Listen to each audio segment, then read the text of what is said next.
Good evening, ladies and gentlemen. Welcome to Hardy on History Sunday nights. Hope everybody is doing really, really well out there. It has been a absolute beautiful weekend in the mountains of Western North Carolina. Just absolutely gorgeous. Well, on the chilly side, but it's just beautiful. It is amazing how long our leaves have held onto their trees, because usually by November 2nd, they are all gone. But just absolutely gorgeous day. If you're watching, drop a note in. Let me know where you're watching from. Once again, my name is Michael C. Hardy. Welcome to my library. We're going to hang out here and talk history for the next few minutes. A little catching up. We spent yesterday at the Tipton Haynes State Historic Site for their annual Timeline event, representing military and history for 300 years. Had a awesome time. The weather was great. We had a bunch of people come by our table, and we, of course, are, out there hanging out, talking about 1940s history, and just had an overall good time. But there was history from Revolutionary War. There were Confederate folks, Federal folks, Spanish American War. I mean, World War II, just about everything. And talked to a lot of people, and it was really great. If you came by my table yesterday, thank you from the bottom of our heart, from the time traveling Hardys, bottom of my heart. As far as events going on this weekend or this upcoming week, on Tuesday night, I will be speaking in Elizabethton, Tennessee at their SCV camp. On Saturday, I will be at the Lincoln County Historical Society. They're meeting at 2:00 in Lincolnton, North Carolina. Part of the time traveling Hardys will be at Fort Watauga this weekend. I will be there on Sunday. And then on Monday, I am supposed to speak to the Western North Carolina Civil War Roundtable. That is Monday the 10th. Is it Monday the 10th? Yes, Monday the 10th. But I'm not actually sure where we're going. I have to figure that out. I've spoken to the Western North Carolina Roundtable several times in the past, and every time it seems they have a different location. We've met at Western Carolina. We've met at UNCA. There was a retirement home we met at. So we'll have to get that figured out in the next week. I'd like to say good evening to our friend Robert in Arizona, Niels in Greensboro, John up in Virginia, Al over in Tennessee, Lewis hanging out over in the Piedmont region of North Carolina, and David Pope over by Knoxville. Hope everybody is doing really good. It's, once again, beautiful day. Hope it was beautiful where you were. Ever so often, I get books and magazines from people who either their loved ones have passed away, or they're moving and they no longer want them. And, if the books are things I can use, then they go into my library. If I can't use them, I try and pass them on to other folks who can use them.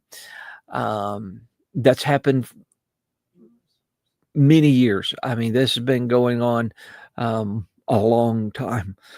And I've got all kinds of magazines and books in here, more than I will ever read. But this past Sunday, a friend of ours was closing up his house, man that I go to church with. And he's in his 80s, and he was relocating to be back closer to his kids down in Jacksonville, Florida.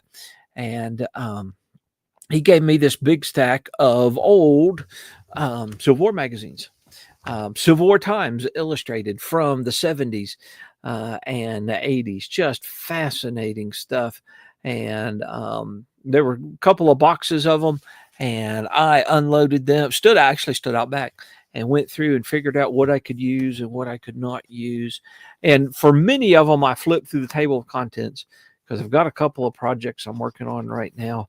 And for a lot of people, this magazine, and then later America's Civil War, and Blue and Gray, and some of the others.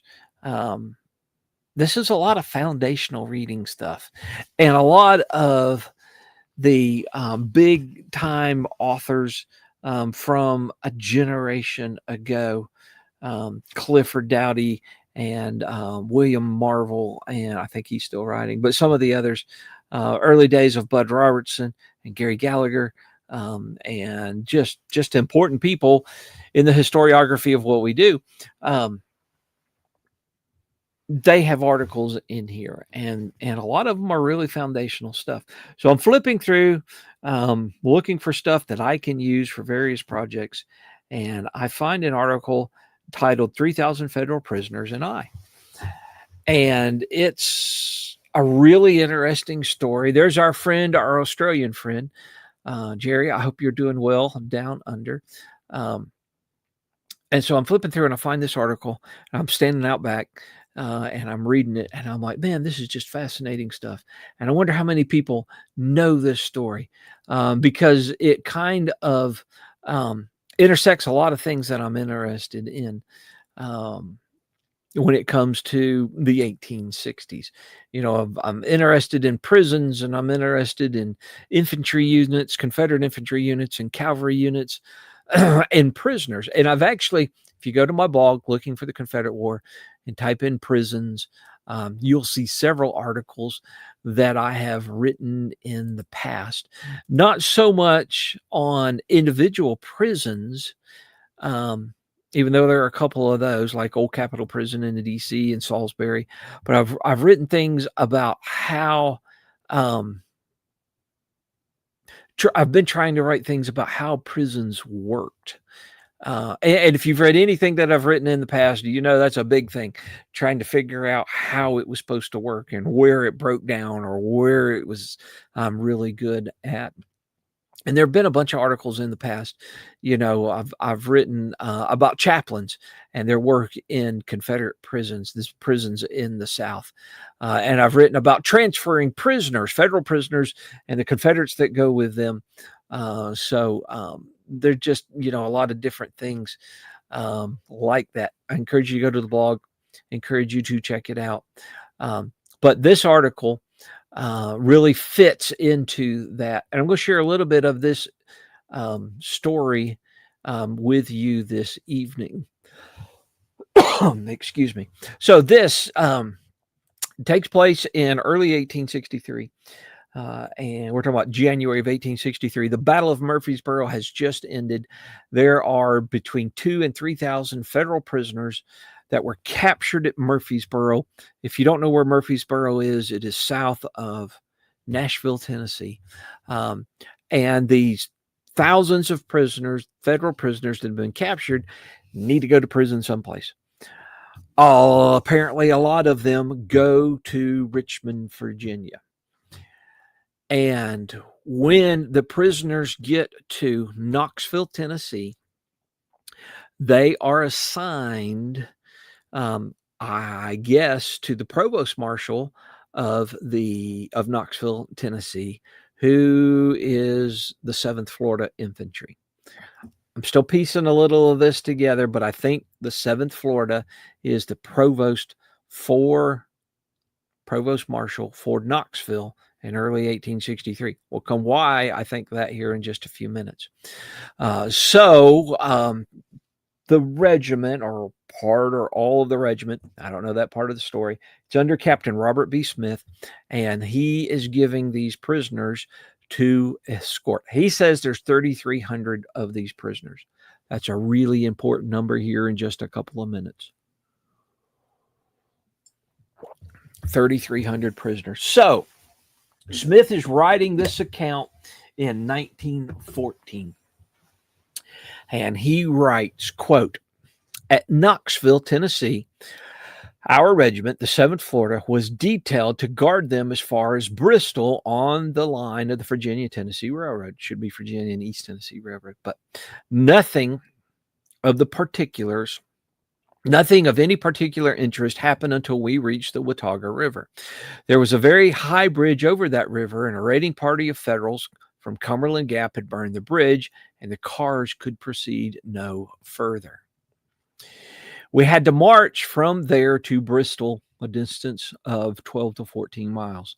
When we reached Bristol, I went to the commander, Major Keyes, and roused him out of bed and told him who I was and what I had for him. He was taken completely by surprise and did not know what to do with the prisoners. Someone, however, must have notified the railroad authorities, for there were two box trains of box cars. That should be two trains of box cars to take us on to Richmond. Major Keyes had no one to send along as a guard, for his men were off on a scout and would not be back for 2 days or more. He wanted me to go with my regiment, but I could not, for my orders were to carry the prisoners to Bristol and return. I told Major Keyes I did not think a guard was necessary, that he could take care of them himself. He asked me if I was willing to go with them without a guard. I told him I'd be glad to. How many prisoners were there? How many prisoners were there, Elizabeth? 3,300. 3,300. No guard. Arrangements were soon made. The 7th Florida was sent back under command of a subordinate officer, and the 3,300 federal prisoners and I boarded the cars and were soon on to Richmond. At Wytheville, Virginia, the train stopped for a long time, and the men, being hungry, swarmed off the cars to beg or buy something to eat. I could not blame them. The mayor, or marshal, wanted to know why I couldn't keep them on the cars. I could not help but laugh at the ridiculousness of the situation, one man guarding 3,300. However, I told him, all right, and went the entire length of the two trains and gave the orders that no one was to leave the cars. Strange as it may seem, that order was obeyed just as if they had been my own men. One man died on the way and was put off at a station, and the trains moved on. I never knew what was the cause of his death. When we got to Lynchburg, it was early morning of the second day from Bristol. There I reported to Colonel Lyons, the commandant. He wanted me to go on to Richmond, but I said, no, I cannot, for some of these men have been without food for 3 days and are suffering. He said, they have no formation and you cannot give them rations. It will be a grab game, just as it was at Knoxville, Tennessee, where you last rationed them. That seemed very reasonable, but a happy inspiration came to me at the moment, and I told him I could issue rations to every man and would resume the whole responsibility. All I asked was for 2 hours' time. He agreed to my proposition and issued orders for 3,000 rations. The rail yard where the cars with the prisoners were was an ideal place for my experiment. Very many citizens were attracted there, curious to see and to hear. I mounted a boxcar and announced that I was going to give them rations and I wanted their help. They assured me most heartily that I should have it. Joy beamed in their faces and added speed to their feet and sharpness to their wits. I told them in a few words what I wanted done and began calling them by states. Maine troops, fall in on the extreme right. New Hampshire troops, fall in next. Western and northern states. After naming every state from Maine to California, there were several hundred men left. I called out to them, where do you belong? Someone yelled out, call the southern states. I had not thought of that, so I called North Carolina troops, fall in, and quite a many good men moved to the right. And then South Carolina troops, fall in, and sure enough, there were some from South Carolina. The citizens began to guy them unmercifully, and when I gave the command, Tennessee troops, fall in, it seemed that there were 100 or more. The citizens did not guy them so much. But when I called Virginia, I thought the citizens would come over the fence after them. Soon all were in two ranks, and I had the orderlies to step 2 paces to the front.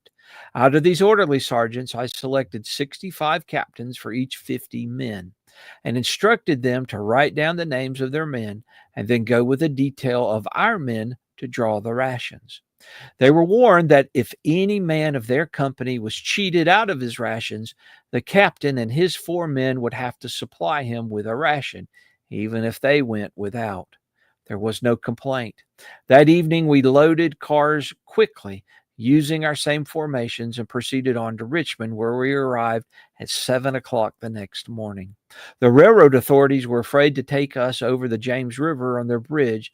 Neither would they permit us all to cross at the same time. We still had our company formation and could easily manage that order by sending a few companies at a time. Soon we were over in the city. Many people were in evidence as spectators, but they were all civil and good natured. Just to have a little amusement, as we were marching in the middle of the street toward Libby Prison, I gave the order, by companies, right wheel into line, march. This order was promptly obeyed, and we marched by company front until we reached Libby Prison, where I took my leave of these jolly prisoners. That's the end of Captain Smith's account. So this is a remarkable account. I don't know if you've ever heard of it. If you have, drop it in the box. Escorting these 3,000 plus prisoners through Tennessee, East Tennessee, and Virginia. Is there any chance of proving this post-war account? First, there is not a published history of the 7th Florida Infantry that I can find. The 7th Florida was organized in April of 1862 in Gainesville. They were assigned to the Army of Tennessee eventually. They are a part of Bragg's army when it invaded Kentucky. And in February of 63, they're doing guard duty in Cumberland Gap. They were reported also in Knoxville from February of 63 through Saunders Raid in June of 1863. So they are in the right place at the right time. I will be honest with you. Many of Florida's compiled service records are very difficult to read. It almost seems like either parts of them were eaten by bugs or there's something got on the film in the developing process. But even that, it honestly at times seems like the ink for the clerk was bad. The clerks that are doing the scribing work on the compiled service records was bad. So they're really hard to read in some places. Maybe the 7th Florida Infantry, I said this earlier, is serving as provost marshal in Knoxville. Found an article in a newspaper from Macon, Georgia, it's describing the movements of the 19th Georgia Battalion. Article written on January 5th of 1863 writes, as the battalion moved into Knoxville, quote, we reported to Captain A.S. Mosley, 7th Regiment Florida Volunteers, who is an able and efficient officer. The provost marshal part is a guess on mine, but it kind of, to me, moves in that direction. I also went through the compiled service record of Captain Smith. There's a letter in there dated March 25th, 1864 to the quartermaster. He's writing about other things and issues, but there is a place where he adds this one little sentence. Quote, this is Smith writing March 25th, 1864, quote, also awaiting receipts from the quartermaster for tents and cooking utensils turned over at Knoxville when we were ordered to Virginia. Two little pieces right there. Were there prisoners from Murfreesboro sent to Richmond? Yes. There are several newspaper articles in January of 1863, the Daily Richmond Whig, the Abington Virginian, et cetera, that talk about trains passing through that area, having prisoners that fought at Murfreesboro on their way to Richmond. And that's where my story ends. Surprisingly enough, I did a keyword search through newspapers in Virginia, especially in Richmond, trying to find some mention of Smith or these 3,000 federal prisoners from Richmond marching through the streets in company formation. Couldn't find anything like that. Maybe there's a federal account out there someplace from the Murfreesboro prisoners. Most of the time, these prisoners at this point in time are paroled pretty quickly. They are transferred to someplace like City Point and put on a ship and taken north. I haven't dug that far into this story, but with 3,300 prisoners, that's the number that Smith gives, making this journey, surely one of those prisoners survived the war and left an account. And maybe one day we'll find it. I've not looked. I've got some other things to work on this weekend, so I'm not going to be able to dig further into this. I do have a book over here on Lynchburg in the war. I have many books on Richmond in the war. I don't ever recall seeing that story in either of those books. So that's what I have. If you want to read more, if you want to read the entire thing, we'll be up on the blog Looking for the Confederate War tomorrow. Just one more little piece about the past. And it's a story I don't recall ever reading. I found one mention of that story on one of the message boards, but I didn't find it any other place. So we'll see. We'll see what we can find. I even kind of looked post-war, using the term Smith and 7th Florida and Murfreesboro or Smith, 7th Florida prisoners, but I didn't really find anything else. And it could be there, and it could be a series of keywords that I've just not typed in yet.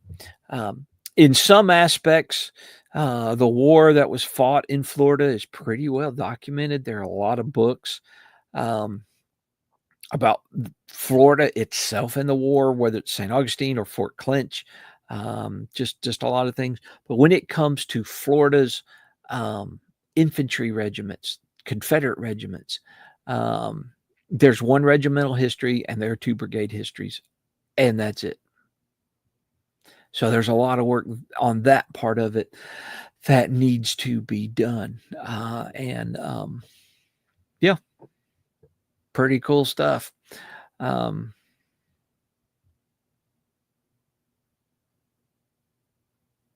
So there's our friend William Jordan, who's in the Midwest exploring old houses. John, yes, they came right through your area, right up the railroad. John, we'll come back to you in a second because I've been in your neck of the woods, literally speaking, the past week.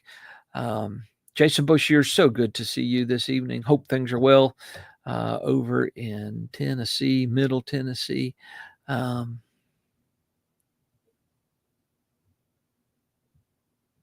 So just one of those little accounts, and I hope you enjoyed that story.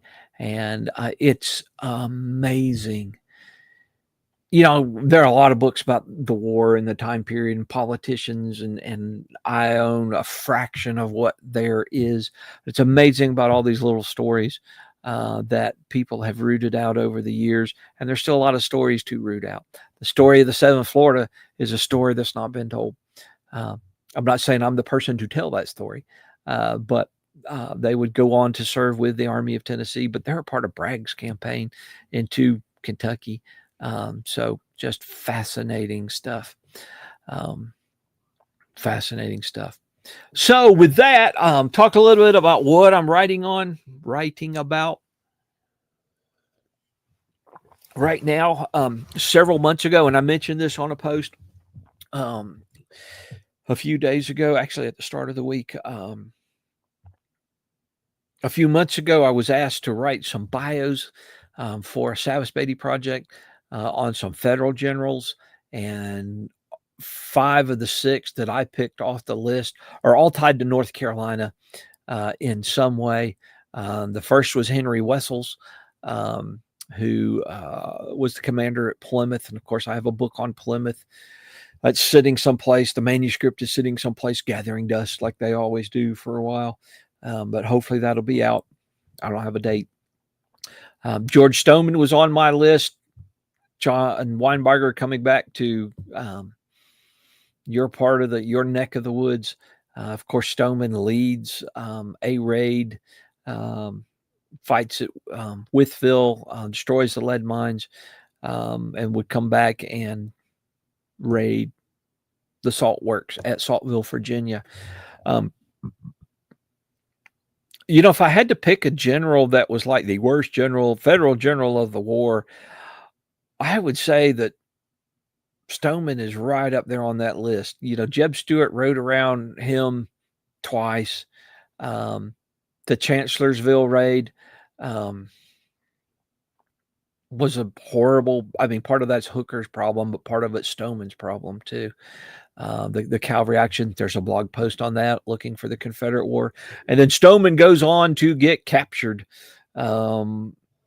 During the Atlanta campaign, he's captured just north of Macon, Georgia, and is the highest ranking federal officer captured during the war.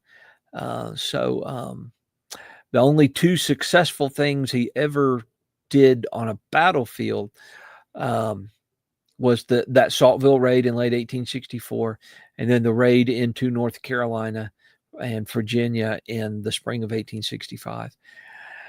But even that, oh my gosh, in January of 1865, Sherman wants Stoneman to raid down toward Columbia, South Carolina, and Stoneman never gets it in gear until March of 65. And by then, Sherman has already taken out Columbia. South Carolina. And so he comes up with this other idea for this other raid. Grant wants him to go to Lynchburg, which would have pinched Robert E. Lee as Lee leaves Petersburg and Richmond. But he doesn't do that. I can go ahead and tell you that Sherman wrote that Stoneman was lazy. Grant did not like Stoneman and wrote that both during the war and after the war in his memoirs. And there's the Secretary of War, Edwin Stanton, did not like Stoneman. So that's just fascinating stuff. So that's what I've got. 4 more to write this week. The Stoneman piece is the longest piece out there. Gillum was a part of Stoneman's command. I'm going to be writing about him. Palmer. I write a lot of stuff about dude's last name, Palmer. But both Palmer and Ennis are 2 of mine, and they are connected to the Plymouth campaign and the war in eastern North Carolina. And then there's one more that's connected to Hatcher's Run, which is way on the back burner. But hopefully we'll get all 4 of those knocked out this week. And then we're on to a new project. Brand new project, which we're not going to talk about yet. I've got the okay from the publisher. It's a Savas Beatty project, but I'm just sitting on that. We'll have a big reveal soon. Really big reveal. So that's what's going on here. Gosh, I've rambled for 30 minutes. If y'all got questions or comments, let's scroll up here. Niels, I love the Maritime Museum at Southport. I've been there a couple of times.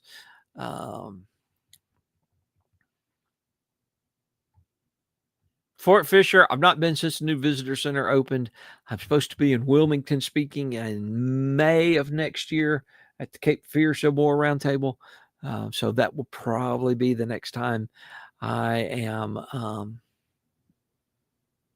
down in that direction.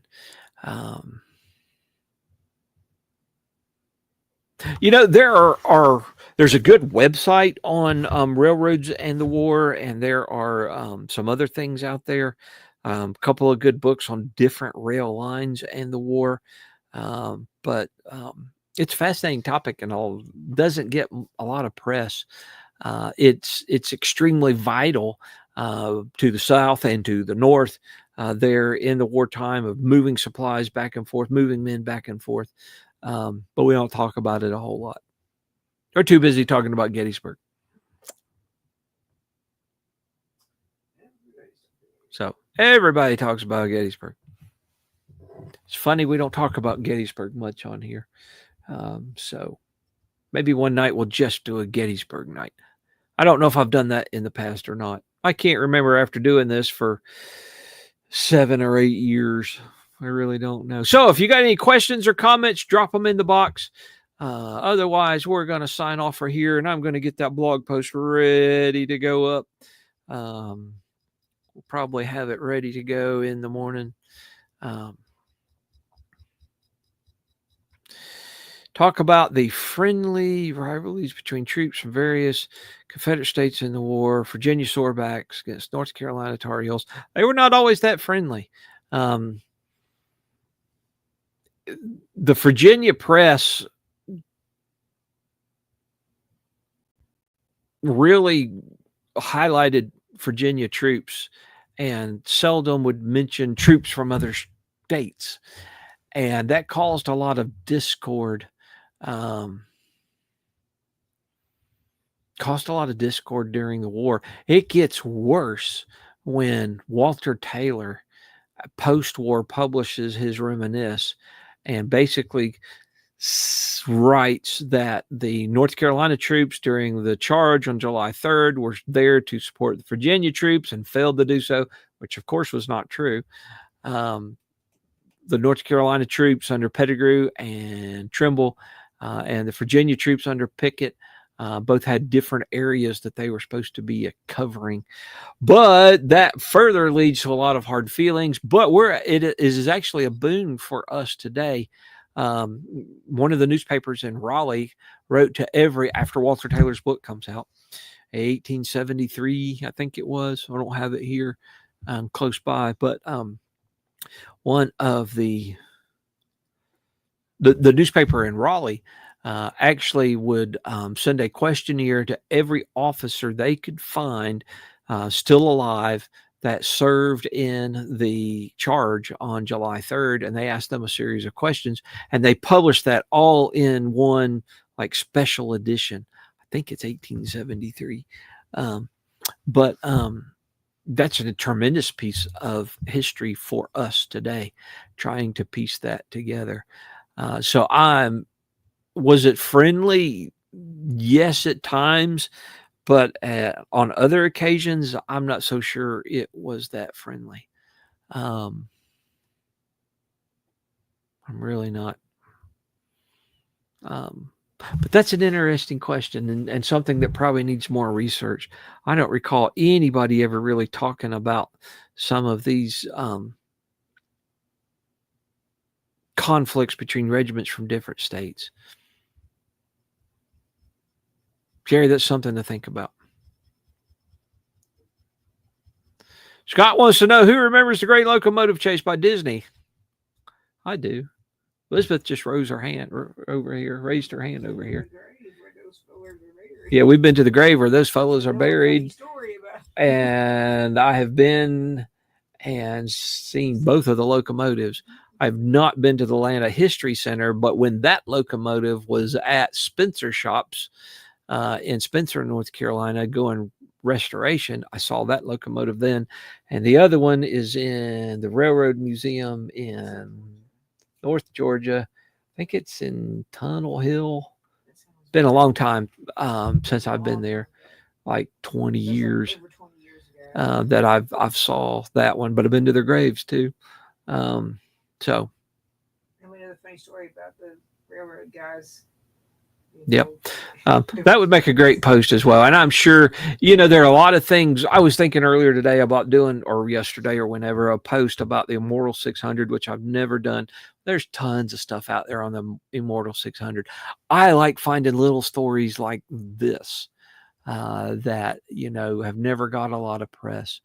And I'm sure that somebody will pop up and say, oh, that never happened. One Confederate officer from the 7th Florida escorting 3,000 federal prisoners captured at Murfreesboro to Richmond. But I mean, I can prove parts of it. So maybe in time, we can tell the rest of the story. We can have that Paul Harvey moment. Yep. Stranger things have happened.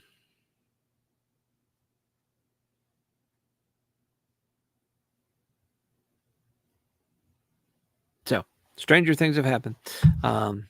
David Pope's found some members of the 7th Florida buried in the Bethel Cemetery in Knoxville. I've been to that cemetery before, but I was not researching the 7th Florida at the time. But yeah, pretty cool stuff. Awesome stuff. So if you got any more questions, drop a note in the box. Otherwise, we'll be signing off for the evening and getting a couple other things done and heading upstairs to do some more reading. I've actually finished 3 books in the past week. Finished Peter Carmichael's Audacity Personified, collection of essays, and finished the new David McCullough book last night. And tonight I've got this little local history book. I've got like 2 pages left, so we'll finish that, and then I think we're on to read Gallagher's Lee and His Army in History and Memory or something like that. So that's my reading schedule, well, at least part of it. That's the evening reading schedule. Any other comments? Drop them in the box.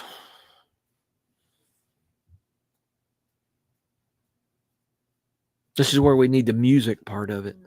Oh, remember last week we found people clapping hands. Music part of it.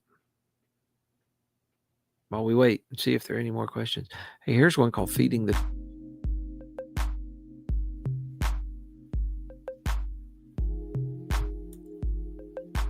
I know I am absolutely crazy. All right, folks, I don't see any other questions. Thank you, sir, so much for joining me here Sunday night, Hardy on History, hanging out in my library for a few minutes. I hope everybody has a fantastic week. Like I said, I'll be in Elizabethton, Tennessee Tuesday night and Lincolnton, North Carolina on Saturday afternoon, and wherever the Western North Carolina Civil War Roundtable meets next Monday. Y'all have... Jason Bosher says I should read fast. Yeah, I probably do. But all 3 of these books are under 200 pages that I've finished. I have other bigger books I'm going to hit in the future. How's that music sound, Elizabeth? Yeah, it's interesting. Y'all have a fantastic week. Keep researching, writing, and sharing that history. And if I can help in any way, let me know. Y'all have a great week, and God bless.